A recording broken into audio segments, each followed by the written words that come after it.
Congressman Michael Waltz, member of the House Intel Committee, joins us now. Congressman, good to see you. John Durham comes to testify on Capitol Hill today to expand on his, I think, 4-year investigation and report that's come out, and a lot of people want to dismiss it. What's going to be your focus today? Well, Brian, look, I mean, there is clear rot in the senior levels of the Department of Justice. President Trump was right. This was a hoax. This crossfire hurricane was a farce. And once again, we have the powers of the state being directed back then at a presidential campaign and then at a sitting president himself. And Brian, what I'm going to be drilling down on is the fact that they all knew. Brennan, Clapper, yes, Comey, McCabe, all of them, Loretta Lynch, all of them, they knew before Trump was elected. This surveillance of a presidential campaign should have never been started in the first place. But then how the Bureau and the Department of Justice let it go on a sitting president and drugged the country through the mud, damaged our ability to interact on the international stage, and damaged the president and damaged trust in from the American people into our law enforcement institutions in a way that I don't know that will ever be restored. Congressman, Donald Trump was on with Bret Baier last night. I'm not sure if you saw the whole interview, but he was slamming Biden's foreign policy and saying that China never would have sent that spy balloon if he were in office, talked about Ukraine and Russia, that Russia never would have invaded if he were in office. Listen to what he said about the spy balloon. They wouldn't have ever had a spy balloon if I was president. There wouldn't be a spy balloon over our country. That spy balloon was going right over our nuclear sites, taking pictures. And we killed it after it was leaving. It was going back home to China, wherever it was going. But we shot it down over the ocean after it had done all of its work. You know, they don't keep it on the balloon and then you pick it up. That stuff is sent back to China instantaneously as it's taken. So a statement like that is so stupid. They've taken pictures of every one of our nuclear facilities in the Midwest, where we have a lot, where they know better than anybody that we have a lot. And you're saying that wouldn't happen under you? They wouldn't have ever done it, no. They wouldn't have ever done it, no. President Xi and I had a very strong relationship, just like I did with Kim Jong-un of North Korea. Do you agree with that? If President Trump were in office when that spy balloon were coming closer to the United States, would he have shot it down or, intervened, or would they have even sent it at all?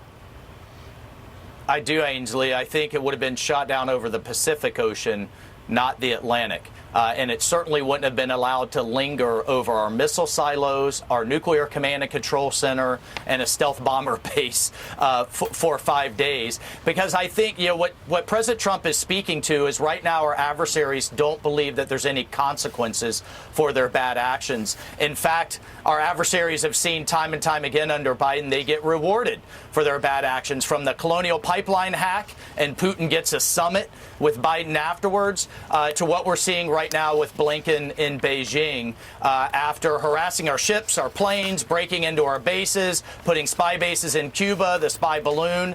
Our Secretary of State goes over on bended knee. And look, there's a lot of people who say, diplomacy, you always have to move forward, you always have to talk. Absolutely, but you can do that at lower levels.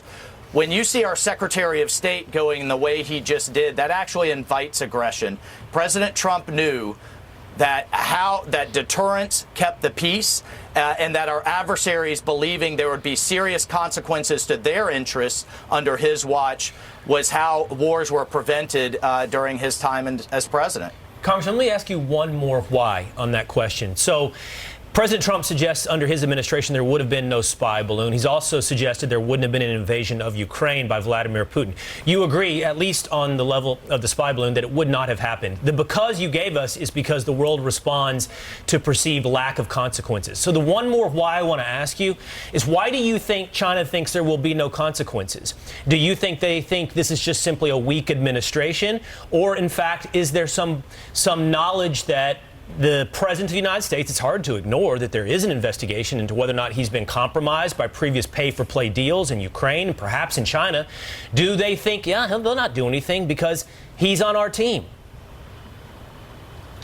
Well, I think it's a combination of both, frankly. I think the Chinese know that Biden, which he has said, believes that if we can just engage economically, that if we can just stay coupled, that eventually good things will happen, that eventually China will change politically. It's that old thinking. Right. It's the op-ed that Representative Gallagher had of that zombie approach that won't go away, and they won't recognize the Chinese Communist Party is in a Cold War with the United States because they want the world that we wish we were in, that they wish we were in, not the Right. reality that we're actually facing. The Wall Street Journal has a story today that not only does China have a presence in Cuba, they're expanding 4 new bases in Cuba.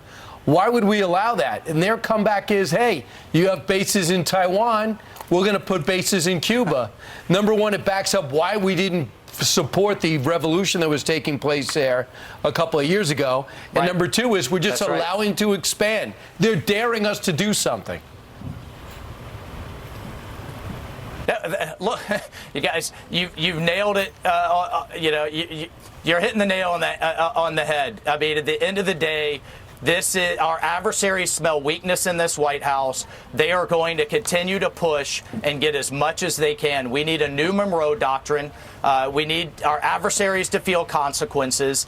And at the end of the day, this is what happens when the United States is no longer respected as a global leader. And when you have Xi right now saying, democracy's on the decline. The United States is on the decline.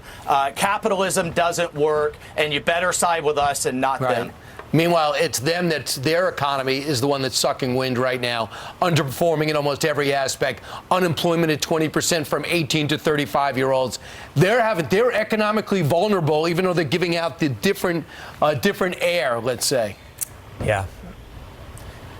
Yeah, no, but that's right. But there's a lot of people that believe that Xi will accelerate his plans on Taiwan and become more aggressive as he has problems at home. So we are in a period of maximum danger right now, and meanwhile, this is no time to underfund our military and to take the military's focus off of deterring wars. How you stop wars from happening is appearing to be the biggest, baddest guy on the block. And what we should learn from Ukraine is arm our allies beforehand, not after they've been invaded and after whole cities have been devastated. Yeah, we can learn that when it comes to Taiwan. Thank you so much, Congressman. Thanks, Congressman.